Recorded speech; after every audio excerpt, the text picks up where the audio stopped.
Көгілдір таулар. Авторы Ануар Әлімжанов. Шыңылтыр Сібір кейінде қалған. Поезд кішірек станцияға кеп тоқтады. Көктем кез еді.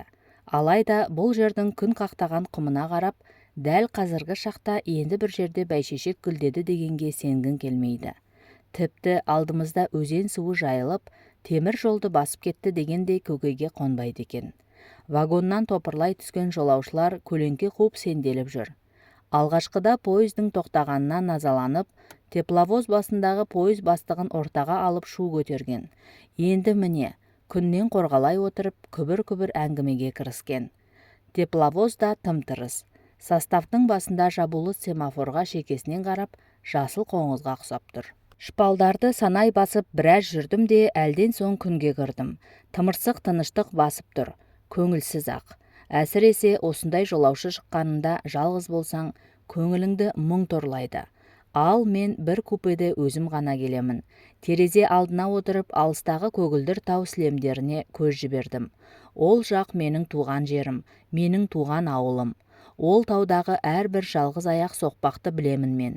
Онда менің ешқандай ет бауыр туысым болмаса да, тағда туған үйіңе соқпай өтіп барасың-ау сен, деген жабырқау ой орала береді көңіліме.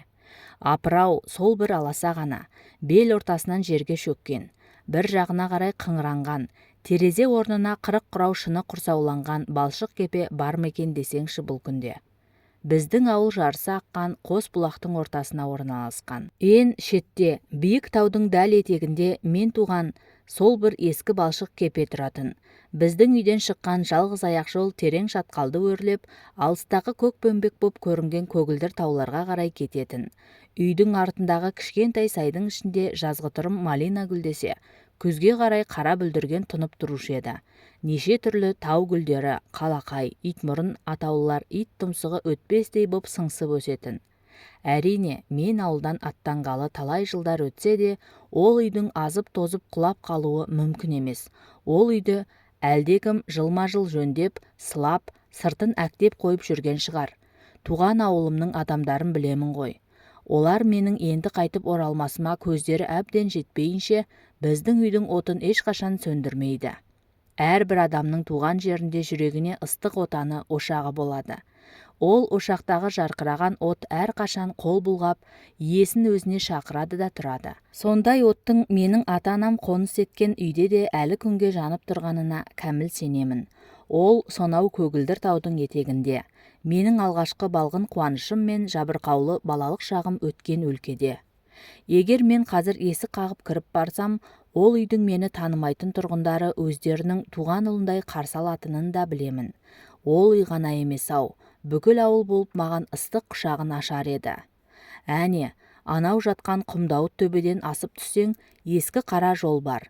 Ол жолмен түнделете жүріп отырып, балалық шағымның базары болған көгілдір тауға ертеңгі таң сәріде жетуге болады. Бірақ бұл сапарда да ата қонысыма соға алмаймын. Қызмет жайы осылай. Бүгін түн Алматыға жетуім керек. Онан әрі Душанбеге ме, болмаса Будапештке ме. Әйтеуір тағы да бір жаққа жүріп кетуге тура келеді. Ал туған жерім көгілдір тауларға қашан ораламын, ол жағын өзім де білмеймін. Ата-бабамнан қалған бір дәстүр маған мықтап сіңіскен. Мен де нағыз көшпелі қазақпын. Рас, тарихшылар менің бабаларымды сонау адам ата Хауа-ана кезінен-ақ көшпелі болыптымыз деп дәлелдегенше, мен тіптен сенбеймін. Менің бабаларымның қолымен салынған отырар, Фәрауи сияқты үлкен қалалар мен мемлекеттер тарихта болды ғой. Ол қалаларда Вавилондағы сәнді сарайлар мен кітап қоймаларына бергісіз сәулетті үлкен сарайлар, кітапханалар және де болды. Тек соның бәрі тарих тұяғының астында қалып қойды. Онан кейінгі жерде менің аталарым көшпелі өмірге ауысты. Мен де үнемі жолаушылап жүргенді ұнатамын. Жібек жолын шарлап шықсам деймін. Шуда жіпше шұбатылған қара жол көз ұшына дейін бұралаңдап барып бұлдырап кетеді. Толқып келген ой теңізінен серпілу үшін мен қолыма кітап алғам. Бірақ оқи алмадым. Купенің есігі жұлқи ашылып, ішке ұзын бойлы жауырынды қараторы өңін күн қаққан жас жігіт келіп кірді. Қолында ескі чемоданы мен умаштай ұстаған кепкасы. «Сәлеметсіз бе?» деп күлімдей амандасты да қолындағыларын үстіңгі полкаға тастай берді. Көктемде де осындай қапырық болады екен-ау, қайбір жақсы дейсің. Ол қол орамалымен тер басқан маңдайын сүртті, пиджагын шешті. Бұл кішкентай станцияға тек жүк пойыздары ғана аялдаушы еді. Көрім болғанда бүгін жолаушылар пойызының тоқтағанын көрдіңіз бе? Әйтпесе жүк пойызына жабысып, үлкен станцияға жетіп, жолаушылар пойызына сол жерден мінем ғой деп келе жатыр едім. Тіпті рахат болды. Қай жерге дейін барасыз? Алматыға да. Анау жатқан құм жоталардан асып келемін, деп жігіт көгілдір тау жақта нұсқап қойды. Бұрын облыс орталығы Талдықорғанда тұрғанда мәжілістерге жақын жерден деп ете қалушы едік. Енді Талдықорған облысын Алматыға қосқаннан бері жүретін жолымыз алыстап кетті. Біреулер осы екі облысты қайтадан бөледі екен десіп жүр. Кім біледі? Қазіргі уақытта бүгін былай етсе, ертең олай қыла салу салтқа айналып кетті ғой. Әлде осының бәрі игі мақсат үшін шығар. Кім білсін? Ау, айтпақшы, таныспаппыз да ғой. Анаш деп қолын созды. Алыстан келе жатырсың-ау деймін, жол жалықтырған сияқты ма, деді Анаш менің жауабымды күтпестен ақ. Ал мына мен пойызбен ұзақ жолға шыққанды ұнатам. Кең далада салт атпен, я машинамен жүргенде бір тамаша. Бүгіннің өзінде ғана газикпен 130 шақырымдай жерді алып жібердік. Біраз жер өзенді жағалай жүріп, Көкмайсалы ойпаңға кеп тоқтап, суға түсіп, ауқаттанып алдық. Шіркін, уақыт тар болды. Әйтпесе қармақты серпе лақтырып отыратын ақ жер екен. Мен Анаш сөз қып отырған өзенді бала жасымнан білетінмін. Ол басын алыстағы таудан алады. Бір кезде мен де сол өзеннің жағалауын жалаңаяқ шарлап, суға аққан шыршаның бұтағымен жарыса жүгіргенмін. Онан кейін құммен жүрдік. Шағылдан шағылға ұшып қонған құм бүркітін көрдік. Қысқасы, сілікпеміз шығып, қарнымыз ашып-ақ кеттік. Қас қылғандай, бұл жердің дүкенінде қатып қалған прәндік пен арақтан басқа ештеңе жоқ екен. Мына бір шарапты әзер таптым. Білетіндер дәмі қышқылтым деп мақтады өзін. Анаш шалбарының қалтасынан шетелдік ұзын мойын бөтелкені алып столға қойды. Вагон терезесінің тұсындағы шаңғытқан ескі қара жолмен құм жотадан асып бара жатқан бір қора қой көрінді. Қой соңында жүк артқан бала шаға, қатын қалаштар мінгескен түйе керуені кетіп барады. Түйелер кетіп барады, бір асықпайдау жануар. Маң-маң басып. Сонау Қыпшақ шапқыншылығы кезіндегі жүрісі де дәл осындай маңғаз болдау. Бір өзгерсеші. Тек қолындағы жүгі басқа, күмістеген дүниелер емес. Әлі талай жылдар бойына осылай болады да, деді Анаш мені қостап. Үстінен көңілі толмағандық аңғарылды. Бұларды бәрібір космос корабльдерімен ауыстыра алмайсың. Шыныңызды айтыңызшы, осы жануардың адамзат қауымына ғасырлар бойы қаншама еңбек сіңіргенін ойланған кезіңіз болды ма? Деп ол маған барлай қарады. Талай жанның өмірін сақтап, нелер қиын қатерден құтқарды емес пе? Ұлпылы кішілі талай жаңалықтардың ашылуына себепкер болды ғой. Егер күндердің бір күнінде зоологтар қазіргі кездегі мамонттың қалдығын іздегендей түйенің қалдырған ізі мен сүйегін іздей бастаса, онда жер шарының қай түкпірінен болса да табар еді. Оның өзі жан баспас деген ең қорқынышты құмның арасынан да, ең тереңдегі жер қатынан да табылатыны анық. Кейде мен осы бір жануардың өзіміздің жермен бірге жаралған болар деп ойлаймын. Әбу Или ибн Сина мен Эль-Бурунидің де жендеттерден қашып құтылып, шөлден аман қалғаны осы жануардың арқасы емес пе? Шығыстың Аристотелі атанған ұлы Қыпшақ Мұхаммед Әл-Фарауиді Тараздан Бағдатқа жеткізген де осының қом емес пе? Марко Поло мен Семенов, Тянь-Шанский, Шоқан мен Патанин қаншама жиһангез мұның еңбегіне алғыс деді. Түйенің күре тамырынан сығып алған бір аяқ қан баукеспе ұрыға, яки ақынға, жаһан кезген зерттеушіге, болмаса қаңғып жүрген дәрушіге жан бітірген. Сіз тарихшысыз-ау деймін. Мұның бәрін айтып отырғаным кейбіреулердің дала суретінен тек сырттай қызықтар таңғажайыпты ғана аңғаратынын жек көрем. Егер мен тарихшы болсам, түйе туралы көп жайларды айтар едім, деп Анаш езу тартты. Адам баласының осы бір өмірлік құлы, қандай қиыншылықты болса да мойымай көтеретін, момын жануар жайында кітап жазуға әбден болады. Мәселен, піл жайында, дельфиндер мен акулалар туралы жазылған кітаптар көп-ақ. Джек Лондонның ақ азуын, Мұхтар ағаның көксерегін оқып отырғаныңда нағыз қанқұйлы аңға да көңілің бұрады ғой. Сіз темекі тартушы ма едіңіз, деп мен папиросымды алдым. Пойыз жылжып жүріп кетті. Біз бір-бірімізді түтінге қақалта тұрып, Ұзап бара жатқан керуенге қарадық. Несі бар, жақсылыққа жақсылық деген өте орынды. Кел, таныстығымыз бен ізгілік үшін ішелік, деді ол кенеттен. Рудаки айтыпты ғой. Аш бураға бал шарапты балағам, көбігінен сайтан оның тараған. Ол шарап құйды. Новосибирден бері стол үстінде тұрған алманы алып екіге бөлді. Өзі көңілді, күлдіргі жігіт екен. Екеуміз шарап ішіп отырып армян радиосының анекдоттарын еске алыстық. Бірде оның көз ұшында қалған керуенге әлі де тесіле қарап қойып отырғанын сезіп қалдым да. Жазғы жайылымға кеткен мұндай керуендер бұл жақта көп пе, деп сұрадым. Көп, деді ол. Мынау құмның ар жағы жайылым. Әрине, сарыарқа сияқты көк шалғыны бітік болмағанмен, қой мен түйе үшін шүйгіні жетерлік. Түйеге мінген шопан жусай жайылған қойдың шетінде тұр. Дала, құлаққа ұрған танадай тыныштық, қалың ойға итеретін табиғат тылсымы. Міне, мұндай көрініс әрбір қыр баласының есінде мәңгі сақталады. Солай емес пе? Сол даланы сүймеуің мүмкін емес қой. Мен үшін ол құр сырттай қызығарлық қана көрініс емес. Қалай десем екен, ол шараптан бір жұтып қойды да жейдесінің түймесін ағытты. Терезе алдынан сырғанап, кейін қалып қойып жатқан бір келкі сап-сары құм теңізіне ұзақ қарап қалды. Сүю деген сөз де жеткіліксіз. Әттең, басқа сөз де таба алмайсың. Менің бүкіл өмірім даламен, малмен, түйемен біте қайнасып жатыр. Бір айта кететін жай, түйелер де әртүрлі болады. Бұл өлкеде тек нарлар өседі.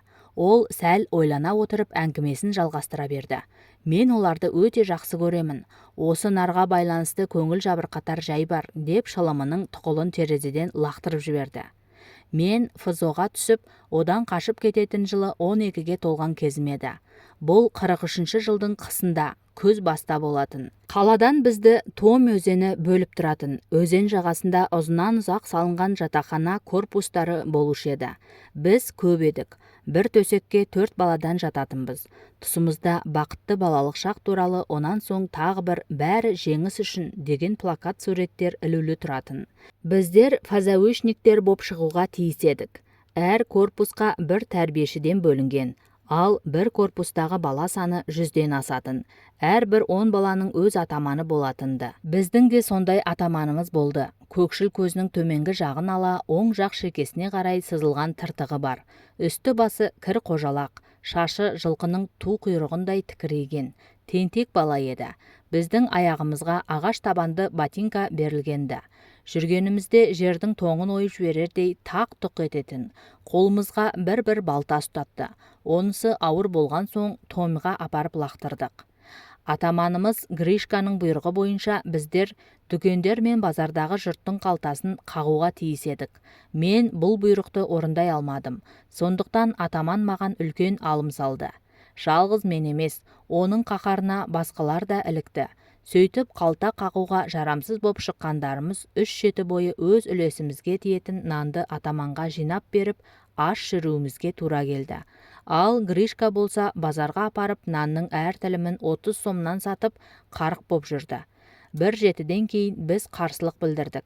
Алым төлеуден бас тарттық. Түскі тамақ үстінде өз үлесімізге тиген нанды тоя жеп ап, бүкіл жұрттың көзінше тәрбиешіміздің алдында атаманымызға наразылығымызды айттық. Тәрбиешіміз бұл істі егжей-тегжейлі анықтаймын деп уәде етті де өз жөніне кетті.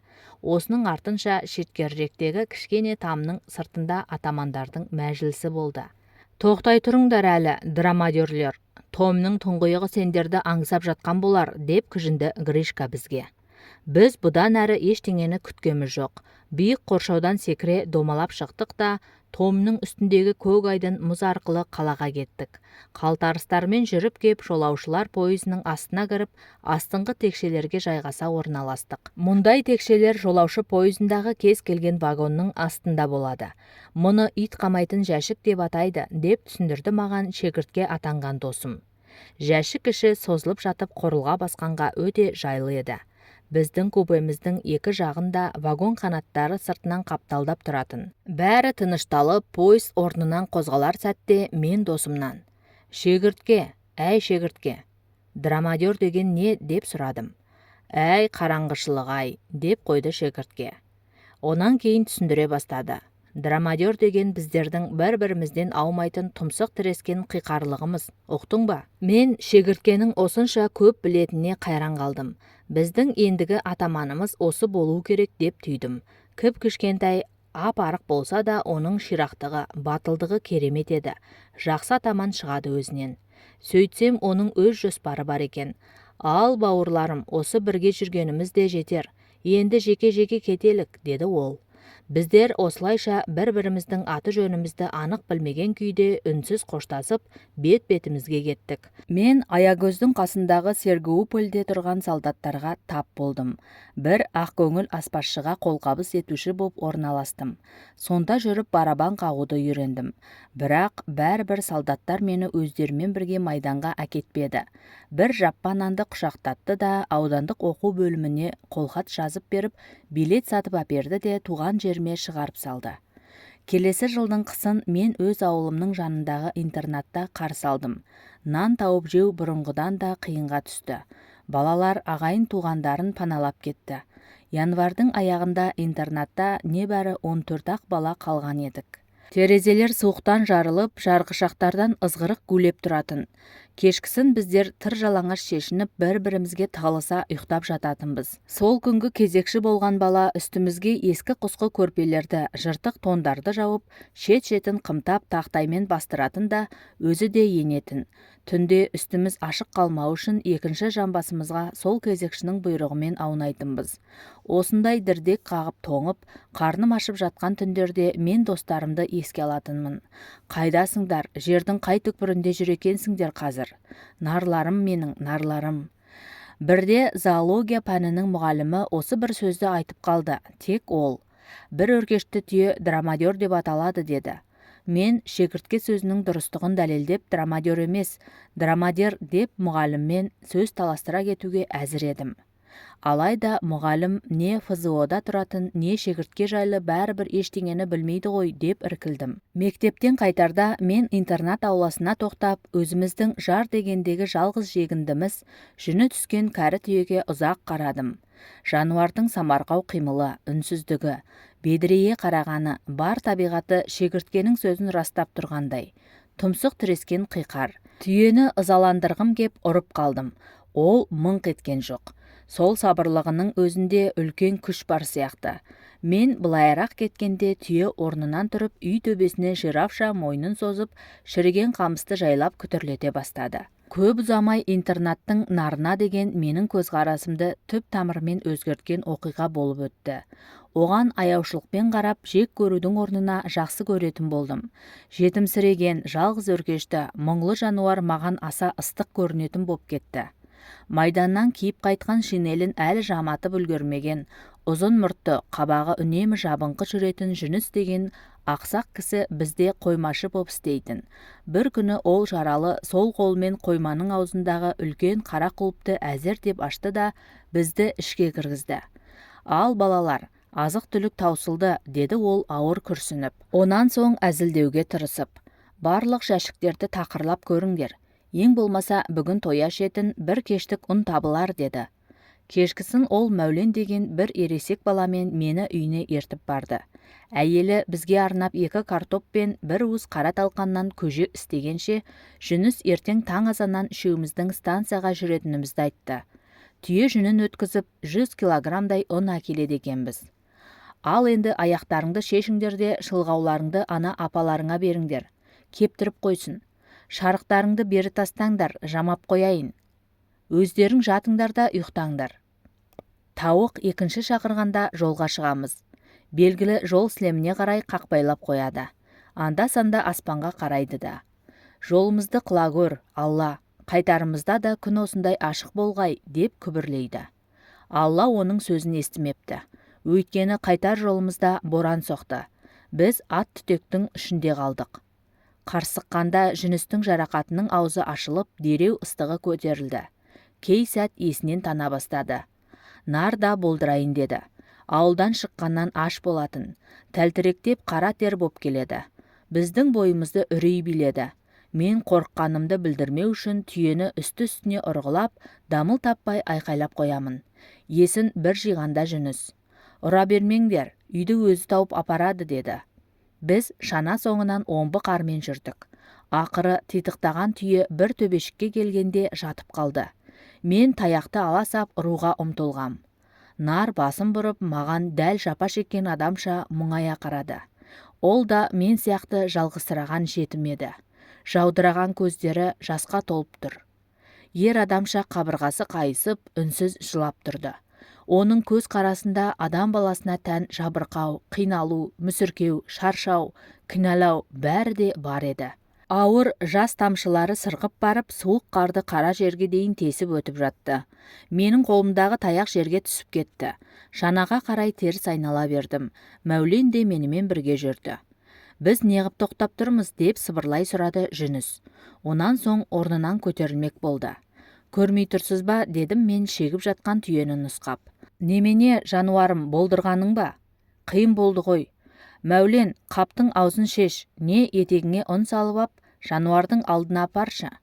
Кішкене әлденіп солғын бассын. Қинала сөйлеген Жүніс біраз демін алды да, қозғамаңдар, әлденсе өзақ тұрады. Өзінің тұрғаны дұрыс. Менің де ауруым басылайын деді. Қорықпаңдар балалар, үйге аман есен жетеміз әлі. Жетеміз ғой. Жел де саябырлапты. Мұндай боран жылы болады, осынысы жақсы. Мен Мәуленнің етегіне ешбір сыбдырсыз жапалақтап түскен қарға салбыраған қалың түкті ұртымен оннан асықпай, саспай қарбыта асап шайнаңдаған аш түйеге сілейе қарап тұрдым. Түйе де бұрынғысындай емес, бізге етене болған дос пейілмен сабырлы қарайды. Ол маған қарай мойнын созып еркелегендей менің иініме басын сүйкеп қойды. Әй, байғұс нарымай, деппін мен балалық шын көңіліммен. Мүсіркеп шудасынан қасып сипағым келді. Сонда түйеге қарап тұрып бірінші рет мен біздің қазақта аналарымыз баласын еркелете тұрып, неліктен ботам менің деп еміренетінін, неліктен қырда ең сұлу қызды ботагөз екен дейтінін ұққан едім. Нар орнынан тұрып жүріп кетті. Мәуленнің білеуленген жалпақ беті күлкіге көміліп, жүріп бара жатқан күйде жапалақтаған қарға алақанын тосып, солардың арасынан жұлдыз сияқтысын іздеуге кірісті. Келісімен Жүніс ауруханаға жатты. Кешкісін талай күннен бері жөнді нәр сызбай жүрген 14 бала пышақпен тілгіленген ұзын столды қоржалай отырдық. Үлкен сырлы табақтан әркім өзіне буы бұрқыраған қою атала көже құйып алды. Онан кейін барлығымыз колхоздың ат қорасына түсіп, аттарға салынған шөпті түп-түгел ұрлап әкелдік те, өзімізді өлімнен құтқарған жалғыз нардың алдына үйіп салдық. Қуаныштан жарылардай қарқылдаса күліп, секіре билеп, ұялас күшіктердей асыр сала мәз-мейрам болдық. Сол бір түн естен кетпестей ғажап еді. Ол түн бізге тағы бір қуаныш әкелді. Дәл ұйқыға жатардың алдында колхоз шопандарының бізге арнап көрпе жастық беріп жібергенін білдік. Рас, көрпелер жамаулы болатын, бірақ арасына түйе жүні тартылған жеп-жеңіл, жұмсақ еді. Дүниеде мұндай көрпеден жылы ештеңе жоқ, пешке жылынғандай боламыз енді, деп Мәулен Даурыға айқайлады. Құртыңдар мынау тақтайлар мен жыртық тондарды. Төрелерше шіреніп жатып ұйықтайық. Ертеңгісін білдік, Жүніс сотқа беріліпті. Жұрттың айтуына қарағанда оны бізге ешкімде қоймашы, я тәрбиеші ғып тағайындамапты. Тіпті ондай қызмет атымен жоқта екен. Интернат баяғыда-ақ есептен шығарылып жабылған көрінеді. Ал Жүністің бізге қамқорлық жасап, шопандардан жүн алып, ұнға айырбастауға еш қақысы жоқ екен. Қысқасы ол мемлекеттен қымқырған боп шықты. Анаш үнсіз тұрып қалды. Ойлы қалыпта терезеге қарайды. Терезе алдында жүйткіген пойызбен жарысқандай телеграф сымдары, бағандар қалып жатыр. Әріректе бүкшейіп жатқан жоталар, таулар. Анаш солардың ешқайсысын аңғарар емес, өз ойымен өзі. Менің байқауымша оның өңінде кірбің бар сияқты. Әлденеге қобалжып тұрғандай. Адам мінезінде бір сәттер болады. Әңгімеден әңгіме туып, кездейсоқ сөздің өзі жүрегіңді шарпып өтіп, түрлі ойларға сүйрейді. Өткен өміріңнің ең бір ыстық шақтарын еске салады. Есіңе бірінен кейін бірі тізбектеліп, өткен күндердің суреттері оралады. Істеген істеріңе сырт көзбен қарайсың.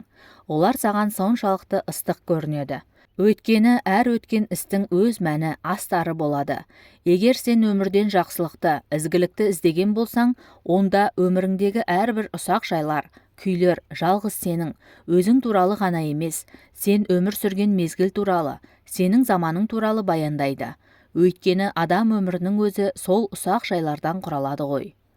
Анаш та дәл қазір өзінің балалық шағындағы қуанышы мен қайғысын, ізгілік пен қатыгездікті айтып, мейірбан жүніс пен қайсар шегірткені, өзінің балалық шақтағы достарын елжірей еске алып тұрды. Мүмкін мұның өзі адамдар бойынан жақсы қасиеттерді ғана көріп, соған сеніп үйренген жанның кездейсоқ сыр ашуы шығар. Мүмкін бұл өткен күндердің сан қырлы қиыншылықтары мен романтикасын еске алудан туған өнеге өсиет болар. Шынымды айтсам, сол пысынаған ыстық күнде купеде отырып, мен философияның қыртыс-қыртыстарына мұншалықты ене қойғаным жоқ. Анашты тыңдай отырып, мен өзімнің бастан кешкендерімді еске алдым. Ол маған құрдас еді, сондықтан оның тағдыры менің тағдырыма ұқсас болатын. Осыдан 3-7 бұрын осында бір қызық жағдай болды, деп жалғастырды әңгімесін Анаш. Жиі-жиі жаңбыр жауып тұрған кез еді. Бір шетелдік адамды бастап совхоздар мен колхоздарды аралатуға тура келді. Әлгі кісі ең алыс түкпірлерде жатқан шопандар қыстауын көргісі келді. Мен азиялықтардың мың қайтара естігенше бір рет көрген абзал деген данышпандық мәтелін ұнатамын деп қойды ол. Қысқы жайылымдарда болып, шопандардың қалай тұратынын көрсем деймін. Сіз мені шопандар тұрмысы колхоз орталығында, селода тұратын колхозшылардай, не керектің бәрін алып тұрады деп құр сөзбен сендіріп қоймассыз. Мәселен, картоп, пияз, капуста, жемістерді олар да күнделікті жеп тұра ма? Оларда да электр жарығы жана ма? Кітаптар бар ма? Мен оны сендіруге тырысқам да жоқ. Үнсіз келеміз. Машинамыз батпақты қара жолда бұлтан қағады. Кейде сортанға түсіп кетеміз де, газик жан дәрмен боп алға ұмтылады. Жол титықтатқан шофер бізге қарап қояды да ақырын ғана күңкілдейді. Даланың шым-шытырық сүрлеулерінде жолды тура тауып жүру оған қиын тиіп келеді. Кенет алдымыздан түйе мінген адам ұшырасқанда ол қуанып қалды. Түйе үстіндегі адам біздерге көңіл аударған жоқ. Оның үстіне кигені қалың кенеп плащ екен. Балшық жабысқан саптама етігімен үзеңгіге шіреніп қойып, түйе жүрісінің ырғағына қарай изеңдеп ойға шомып келеді. Шофер одан қазақша: «Ақсақал, шопандар қыстауына қай жолмен тезірек жетуге болатынын айтып жібермейсіз бе?» деп сұрады. «Тура жүрсең адаспайсың», деді үстіндегі адам. Онан соң бұрылып бізге қарады. Күн мен желге тотыққан қою күрең жүзді орыс жігіті екен. «Мәссаған, міне саған ақсақал», деп күліп жіберіппін мен. «Қайдан білейін, жүзін көрген жоқпын ғой», деді қысылып қалған шофер. «Я, сөйтіп бізге қонаққа келе жатыр екенсіз ғой», деді түйе үстіндегі жігіт таза қазақ тілінде. Жауапты шофер берді. Түйесін қамшылап сар желдіріп әлгі жолаушы жігіт те бізден қалысқан жоқ. Жүріп келе жатқан күйде мен: «Мына кісі сіздің мұнда кім болып істейтініңізді білгісі келеді», деп дауыстадым. «Ветеринар болып істеймін». «Апырай, сіз бізбен бірге отырған болсаңыз, біраз әңгімелесіп алар едік-ау». Отыруға болады», деп ол шоферге машинаны тоқтаттырды. «Ал түйені қайтесіз?» «Артымыздан өзақ жетеді қыстауға». Ол үзеңгілерін қайырып, ердің қасына мықтап байлап түйенің басындағы жүгенді сыпырып алды да, мойнынан сипап шапақтап қойып, өзі машинаға кеп отырды. «Иесінен өзі де қалмайды, көрдіңіздер ме?» деп қойды біздің жаңа танысымыз жымиып. Түйе машина соңынан сар желіп келе жатты. Өзім үйреткем. Жануар жақсы серік, өзі жас. Шетелдік адам көңілденіп кетті. Оған осы таныстықтың өзі таң тамаша қызық көрініс еді. Ол түйе жайында сұрастыра бастады.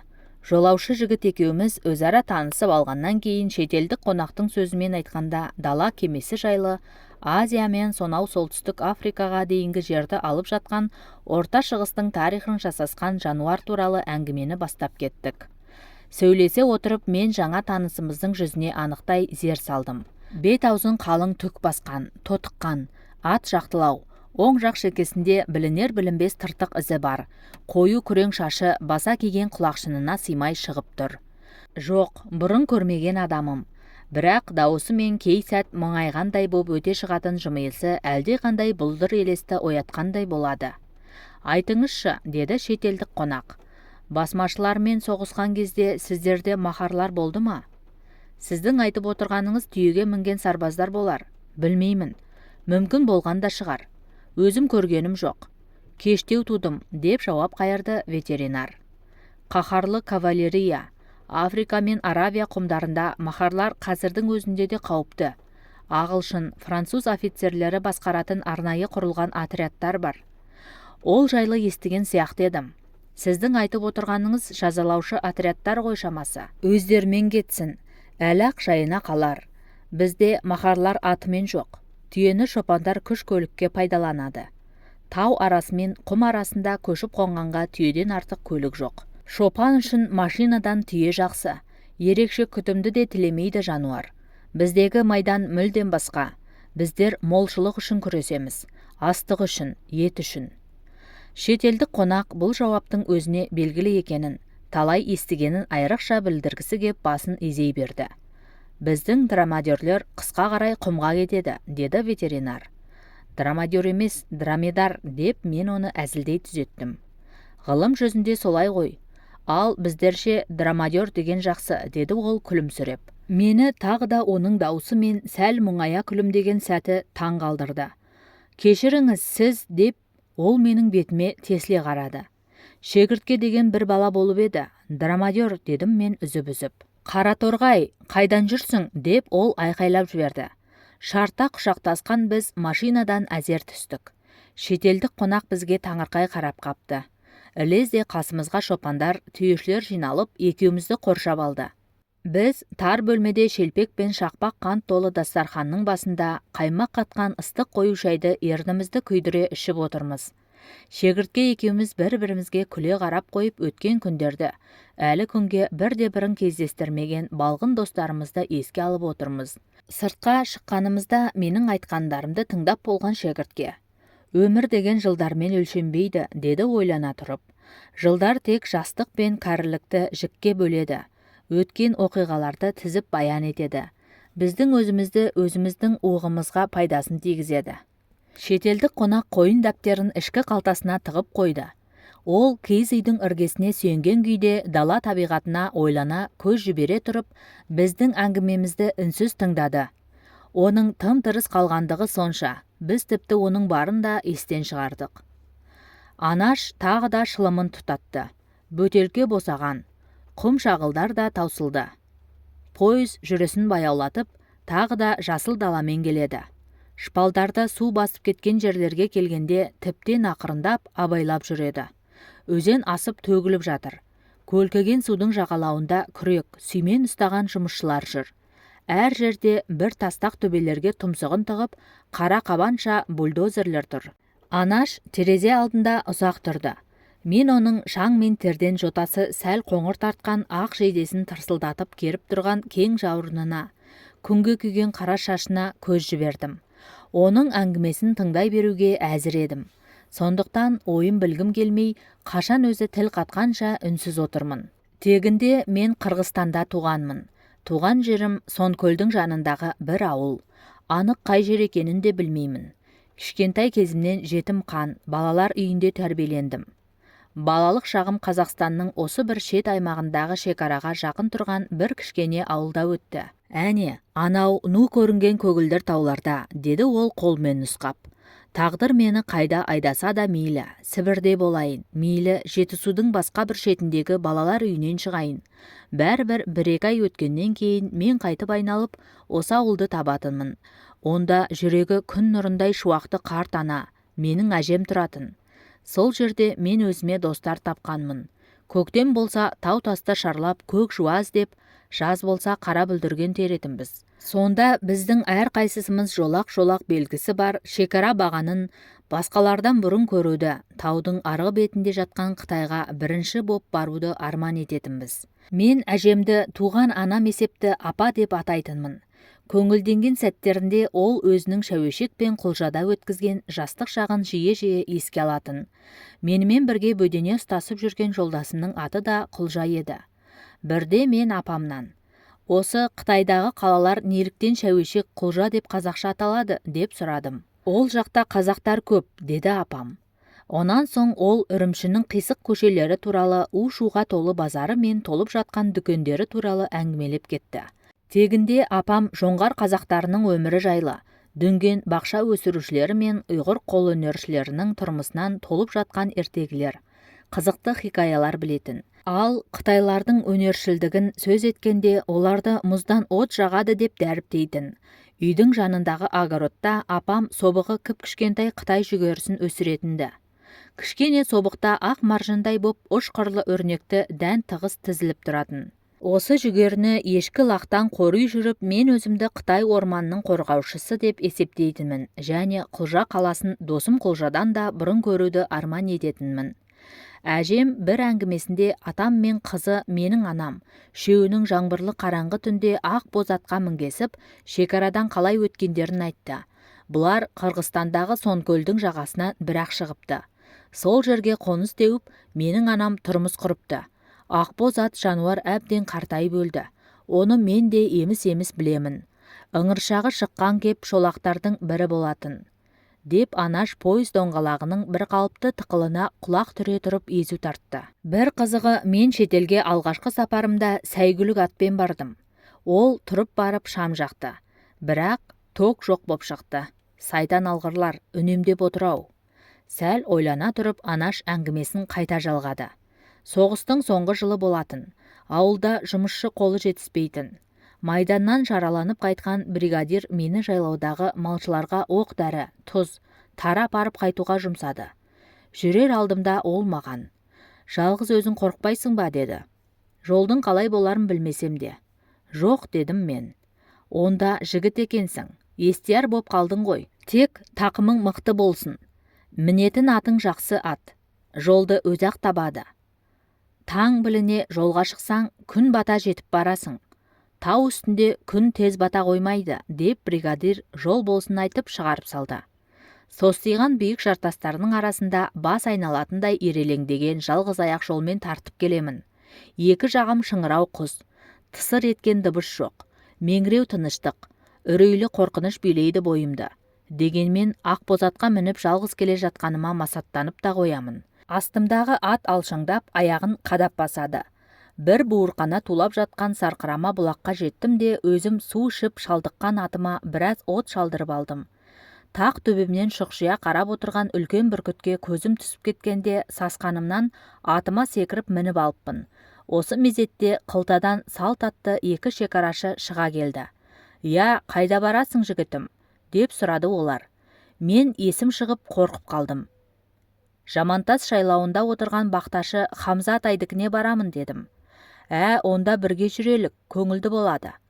Тағалы аттар тастақ қияға мысықша тырмысып, тік өрге ентелеп келеді. Алдымыздан төңірегін ақбасты шыңдар қаумалаған жап-жасыл жазық кез болды. Дәл ертегідегідей ақ көрініс еді. Көк бөмбек мөлдір көк аспан, жауқазын жасыл жайылымдық. Жартастар арасында ұйыған сүттей боп жатқан мәңгі қар. Күн батуға таяп, тау үсті кешкі шұғыламен нұрлана құбылып тұр. Қар күлгін тартып, кең жазық көк бөмбек боп, аспан реңі қызғылт жалқын түрге енді. Көк шөп үстіне түскен біздің көлеңкеміз ұзарып, алып батырларға ұқсап кетті. Осы сәтте мен ауылдағы балалардың дәл қазір менің кімдермен, қайда бара жатқанымды білмейтіндеріне қатты қынжылдым. Сол сәтте мен алдымнан пенде жайдың күтіп тұрғанын да білгем жоқ. Проводник шай алып кірді. Біздер столға кеп отырдық. Анаш стақанға бір кесек қант салды да қасықпен жайлап араластыра бастады. Мен әңгімені өз арнасына түсіргім кеп: "Ал сөйтіп тауға барған сапарың қалай аяқталды?" деп сұрадым. "Күйінішпен", деді ол. Оның өзі сиықсыздау ұзақ әңгіме. Менің шетелдегі алғашқы сапарым біраз тентірумен аяқталды. Ол жайлы бірде реті келгенде әңгімелермін деп ол да маған қадала барады. "Әлі кездесеміз ғой, тау-таумен кездеспейді, адам адаммен кездеседі демеуші ме еді?" Бір мәтел. Сондықтан осы әңгімені келесі кездесуімізге қалдырып, алғашқы сөзімізге көшелік. Шетелдік қонақпен мен сол күні қоштастым. Шегіртке, шын аты Семен еді.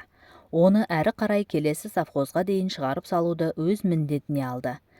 Ал менің ауданға тез қайтуыма тура келді. Кешкі асты ішкен соң жүріп кеттім. Шетелдік қонақты әкелгенде колхоз, совхоздардың жиі қоныстанған жерін аралап, үлкен жолмен жүргенбіз. Енді ой шұқыры көп төте жолға түстік. Ымырт үйіріле шағылдар арасына жеткенбіз. Кенет машина жарығын ойқастай жарып, ерттеулі бос ат шауып өтті. Шофер машинаны тоқтатты. Тізгіні быт-шыт болған аттың жолды осқырына айналып, түн қараңғылығын тұншықтырғандай ауық-ауық үрейлі кісінегені жақсылықтың белгісі емес еді. Шофер оны машина жарығымен ұстап, ақырындап артынан жүрмек болды. Бірақ ат пысқырына үркіп, кілт бұрылып жолдан шығып ап, текіректеп шауып далаға ұзап кетеді де, бір айналып машинаға қайтып оралады. Кейде тұра қап аяғымен жер тарпиды. Көзі машина жарығына шағылысып, жалт-жұлт етеді. Шоферге машинаны тоқтаттырдым. Бір сәт төңірек тым-тырыс бола қалды. Түнгі кеңістікте шағын төбелердің сораптары көзге шалынды. 10 шақты қадамдай жерде басын тік көтеріп, құлағын тігіп, тас мүсіндей қатып ат тұрды. Маған үрейлене қарайды. Көзге көрінбес түн шіркейлердің бір қалыпты ызыңы, жалғызсыраған дала құсының алыстан естілген әлсіз шиқылы атты менен әрмен қорқытатын сияқты. Ат мені жақындатар емес, жақындаған сайын ақырындап жылыса береді. Самал есті, ат дір етіп құлағын қайшылады. Құлағы жұлдыздарға тиіп тұрғандай көрінді. Осы кезде адамның ыңырана шыққан даусы естілді маған. Солай қарай ұмтылдым енді. Жусанға сүрініп кетіп, төмен шұңғылға құлап түстім. Арқамнан суық тер шығып кетті. Дәл менің алдымда ұзыннан созылып адам денесі жатыр еді. Қорыққаннан айқайлап жібердім. Жүгіре басып шофер де жетті. Біз әлгі адамды машинаға алып жүрдік. Үсті басы қатқан, бірақ кеудесінде жаны бар екен. Машинаға келген соң бетіне жарық түсіріп көрдім. Өзіме таныс бір жас жігіт еді. Біз оны ауруханаға әзер деп жеткіздік. Сол түні оған қан жіберілді. Әйтеуір әлгі жігіт бір ажалдан аман қалды. Қазір Алматыда ауруханада емделіп жатыр. Онда оның университетте бірге оқыған достары бар. Жомарт деген мектептес досы да сонда. Екеуі Ақтұмада бірге өскен. Университетті бітірген соң Жомарт Астанада қалып қойыпты да, ол туған ауылына кепті. Оның артынша 2 жылдан кейін оқу бітіріп, балалық шағының досы Зәуреш те қайтыпты. Ақтұмадағы ауруханаға дәрігер боп орналасқан көрінеді. Екеуінің арасында сәл бір кірбің бар деп естігем. Тек мына қатерлі жайдан кейін қайта табысқан дейді. Қазір Зәуреш Алматыда, жігіт қасында. Бұл екеуі нағыз жарасқан қосақ. Жігітке деген алғысын ауылдастары сөзбен айтып жеткізе алмайды. Ол бұлақ суындай мөлдір жаңалықты жерлестеріне өзімен бірге ала келген. Олардың рухани өсуіне күш салған. Адамға тек жақсылық істеуді ғана көксеген. Бірақ оның осы ізгі мақсаты үшін әлдекім оған зұлымдықпен есе қайырыпты. Өмірдің өзі солай ғой. Кейде қайырымдылық пен зұлымдықтың қайсысы басым, әрі өміршең екенін айыра алмай дал боласың. Анаш тағы да шылым тұтатты. Бұл кезде купе іші қараңғы еді. Бірақ біз шам жаққанымыз жоқ. Мәселен, сіз қалада тұрасыз. Бақ арасымен кішкентай бұлақ суының сылдырап аққанын талай байқаған шығарсыз, деді әлден уақытта Анаш. Қалың шөптің арасында бірде көрініп, бірде көзден тасаланып, сол бұлақ сылдырап аға береді. Осы бір кішкене тасқын бетінен қайтпас, қайсар келеді. Дуалдың астын кеулеп, ақыры бақ ішінен де шығып ап, еркіндікте тулап жатады. Міне, әлгі жігіттің өмірі де осы бұлақ суы тәрізді. Ол тау арасында туды. Ата-анасы болды. Күндердің бір күнінде анасы қайтыс болды. Артынша әкесі халық жауы боп ұсталып кетті. Кішкентай кезінен бастап-ақ оған өз нанын өзі тауып жеуге тура келді. Панасыз жетім үшін жақсылық пен жамандық араласып жатты. Ол қайырымды боп өсті. Оны адам еткен ауылы еді. Сондықтан да ол өзінің адамдық борышын ақтау үшін сол ауылына оралды. Университет дипломымен ескі бастауыш мектепке кеп мұғалім болды. Жаңадан мектеп салдырды. Онан кейін өз бастамасымен салдырған орта мектепке ауысты. Тасыр-тұсыр етіп есік ашылды. Проводник Анашқа төсек орын әкелген екен. Әңгіме тағы да үзілді. Біз тамбурға шықтық. Ашық қалған есіктен кешкі суық жел кіріп, терезе перделерін жұлқылап, ыстық плафонға қонуға әрекеттеніп жүрген жынды көбелектерді үрлеп, ұйытқып тұр екен. Ессіздер, деді Анаш көбелектерге қарап. Жолында өлім күтіп тұрғанын білмей асығады-ау. Менің көбелек жайында ойлауға мұршам жоқ еді.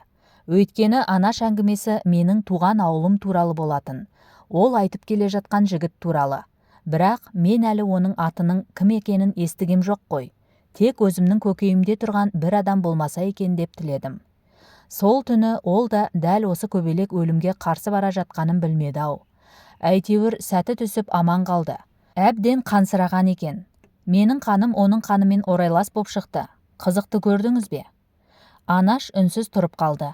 Біз купеге кірдік. Анаш шам жақты. Бірақ көпке дейін үндеген жоқ. Сөйтіп, сізбен қандас бауыр болған жігіттің аты кім? Айтсаңызшы, дедім мен ақыры өзім-дөзім ұстай алмай дауыстап. Анаш маған таңырқай қарады да. Асқар Сембин, деді. Сіз оны танушы ма едіңіз? Мен Асқарды танимын ба? Құдайым-ау, мен үшін бұл сұрау қандай тұрпайы естіледі. Бұл сұраудың астарында кінә тағып, реніш айту бар сияқты. Анаш сөздері маған менің көгілдір тауларды сырттап өтіп қана қоймай, туған ауылымның өмірінен де шеттеп қалғанымды анық ұқтырды. Бірінші бөлімнің соңы, жалғасы бар.